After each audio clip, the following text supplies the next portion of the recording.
The forms are already being printed. The Justice Department now admitting it is still struggling to make its case. Here's ABC's Rachel Scott.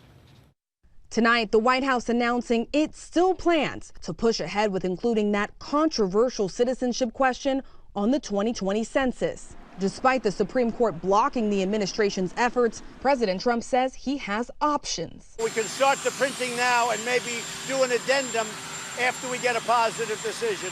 So we're working on a lot of things, including an executive order. Today, Department of Justice lawyers told a federal judge they are exploring ways to include the question, but they also acknowledge they do not have details on how that might happen. Forms are already being printed without the question. $15 to $20 billion, and you're not allowed to ask them, are you a citizen? And by the way, if you look at the history of our country, it's almost always been asked. But Americans haven't been asked about citizenship on the census in nearly 70 years. You need it for Congress, for districting. You need it for appropriations. Yet the Census Bureau itself estimates millions of people, mostly minorities, might not answer that question and go unaccounted, which could affect federal funding and congressional seats.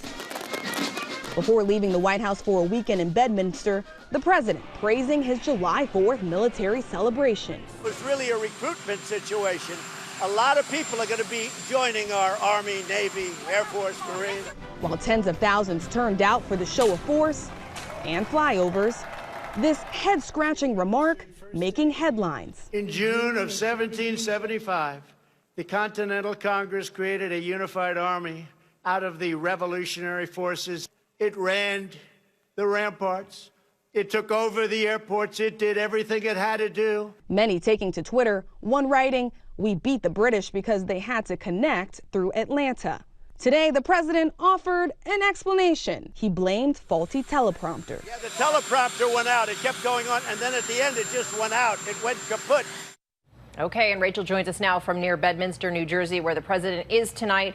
Rachel, the president also made some news about those immigration raids that he had delayed a few weeks ago. Today, he said they might be back on again. Yes, Cecilia. President Trump said those deportation raids were on hold, but not off the table. He said he gave Congress 2 weeks to find a solution, but time is now up. And he says those raids could start soon. Cecilia? Rachel Scott traveling with the president for us tonight.